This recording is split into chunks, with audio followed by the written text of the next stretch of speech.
Ho anareo izay tsy mahalala Gaël ny anarako dia olona tena faly sy tia mizara amin'ny olona izay zavatra tsapako hoe nahasoa tamin'ny fiainana. Tia horonan-tsary anankiray ity dia isan'ny horonan-tsary zaraiko isan-kerinandro ao anatin'ny fandaharana hoe miara-mianatra anglisy. Isika rehetra izaho sy ianao no hiara-hianatra anglisy ifampianatra dia ifamizara izay zavatra haintsika isan-kerinandro. Mety ho izaho irery indraindray no hitanareo eto fa indraindray tena misy namana Amerikana, mety namana anglisy, namana tompon-teny ifampizara amintsika rehetrarehetra. Tadidiko be mihitsy tamin'izaho vao nianatra teny anglisy tamin'izany fotoana izany dia tsaroako hoe fahazarana ho manokana ilay mandika amin'ny teny malagasy na amin'ny teny frantsay izay zavatra tiako tenenina amin'ny teny anglisy. Izany hoe ato an-dohako izany mbola mandika teny be dia be izay vao tonga amin'ilay teny anglisy. Tsy nanamora ny fomba fifandraisako ilay izy tena vao maika lasa nampikorotana satria vao tena lasa misy dika teny be dia be vao tena hoe tonga amin'ilay zavatra tena tiako tenenina. Manaela zavatra ilay izy no hitako hoe vao maika nanano sarotra amin'ny fifaneraserako tamin'olona. Ohatran'ny ahoana ny fika na fomba ahafahana miala amin'izay hoe mandika teny izay foana ianao andohanao fa tsy tonga dia mieritreritra amin'ny teny anglisy. Fomba anankiroa hialana amin'izay na fomba anankiroa ahafahana tonga dia mieritreritra avy hatrany amin'ny teny anglisy no jerentsika androany satria tsapako hoe nanano sarotra be tamin'ilay izy dia nisy fika anankiroa nanampy ahy manokana hioarako tamin'izay dia tiako zaraina aminareo. Ity voalohany ity dia hoe dieny izao dia ezao ampidirina tsikelikely ao anatin'ny andavanandrom-piainanao ny teny anglisy. Entiko hisarihana ny sainareo kely vetivety amin'ity torohevitra voalohany ity dia hoe aza maka sarotra fa zavatra izay iainanareo andavanandro, izay zavatra kasihanareo, izay zavatra jerenareo, izay zavatra enonareo amin'ny andavanandrom-piainanareo ireny zavatra ireny fotsiny avadika amin'ny teny anglisy. Izay izao ilay hoe dingana kely, tsikelikely ohatran'izay be dia be no lasa ampy hizaran'ny sofinareo sy hizaranareo manokana an'ilay teny anglisy avy eo amin'izay lasa any aoriana any na hoelana hoaingana lasa hoe naturel aminareo. Reto misy ohatra vitsivitsy ny zavatra fampiasako amin'ny andavanandrom-piainako manokana sao dia hoe manampy anareo ahafahanareo mijery ny anareo. Telefaonina ohatra izao ny finday ny anahako tamin'ny taloha natao tamin'ny teny frantsay fa navadiko amin'ny teny anglisy daholo ny zavatra rehetrarehetra ato. Ohatra ihany koa mijery rehefa mikotrana na manao zavatra anankiray ohatra mandeha milomano dia mila foana ako mijery famantaranandro hijerevako ny performansako. Taloha nataoko tamin'ny teny frantsay ilay izy. Io hitanareo lasa mivadika amin'ny teny anglisy fa nahiniko natao an'izay mihitsy. Ho anareo mitovy amiko hoe mampiasa tambazotra sosialy ohatra hoe Facebook, Instagram dia tena fomba anankiray ahafahanareo manatanteraka an'izay avy hatrany ny famadihana ilay teny pirenena ho teny anglisy. Izany hoe ny option rehetrarehetra izany to dia amin'ny teny anglisy avy hatrany fa tsisy amin'ny teny frantsay intsony. Ohatra anankiray farany amin'ny anahy manokana tamin'ny taloha izao rehefa mamaky baiboly dia nahazatra ny hoe amin'ny teny malagasy na amin'ny teny frantsay no vakiako ilay baiboly fa taty aoriana nataoko fananiana mihitsy ny hoe baiboly amin'ny teny anglisy avy hatrany no vakiana.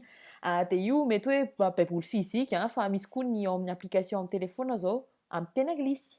Singa kely tao anatin'ny torohevitra voalohany iny izay angamba ny tena tsapako hoe mora indrindra satria tsy mila naka sarotra fa zavatra efa anananareo sy ampiasainareo ao an-trano daholo na amin'ny fiainanareo andavanandro no havadika fotsiny ihany amin'ny teny anglisy.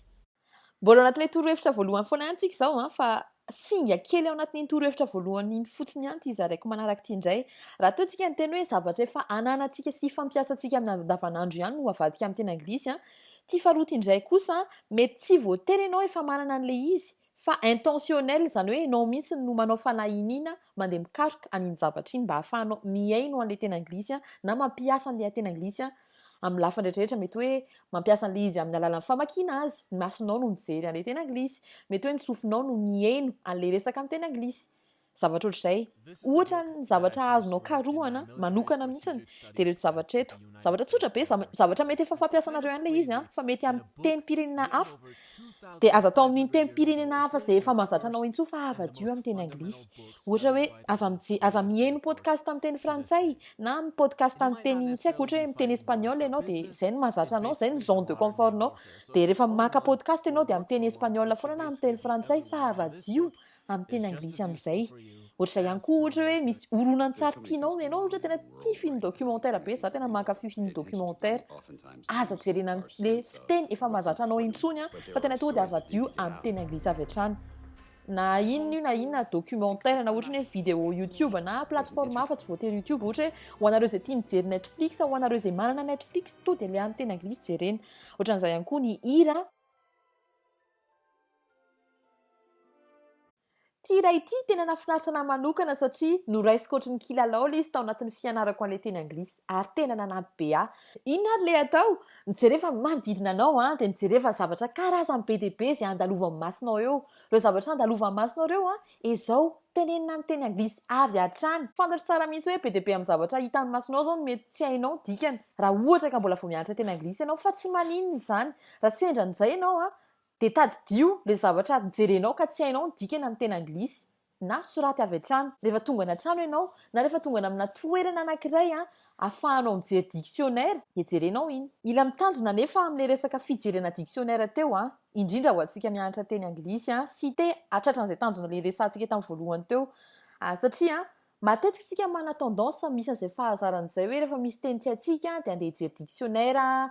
Matetika dictionnaire ohatra hoe miteny frantsay antsika dia dictionnaire frantsay avadika amin'ny teny anglisy no jerentsika. Tsy misy maharatsy an'izay fa tsara kokoa raha tsy hajanona eo ilay izy fa rehefa fantatrareo amin'izay arany hoe inona kosa ary ny dikany ity amin'ny teny anglisy dia jereo ny dikan'ilay izy amin'ny teny anglisy version anglaise ranoray. Torohevitra faharoa izay isan'ny zavatra ankafiziko indrindra ny manao azy hatramin'izay ka hatramin'izao ny fitenenana irery.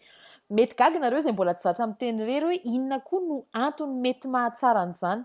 Mino fa betsaka ny tombontsoa azo avy amin'ny fitenenana irery. Raha ho manokana dia tena hoe isan'ny antony itiavako an'ilay miteny irery ny fahaizako no hanatsara ny fahaizako miteny tao anatin'izay fitenenako irery izay na hoe fanatsarako ny prononciation-ako. Mazava ho azy fa tsy ho marina daholo ny zavatra tenentsika eo, mety ho be diso be, mety tena hoe tsy mandeha amin'ny zelony ny firafitra ny fahaiza-tena ny voambolana ampiasain'ny vavantsika fa tsy maninona izany. Tena hoe izay ny tanjona hoe mamoaka an'ilay izy miteny ny vava dia tena mihaino ny zavatra tenentsika ihany koa sofintsika satria amin'iny ahafahantsika miteny hoe marina ary ve sa diso izany zavatra teneniko izany, anaovantsika auto évaluation.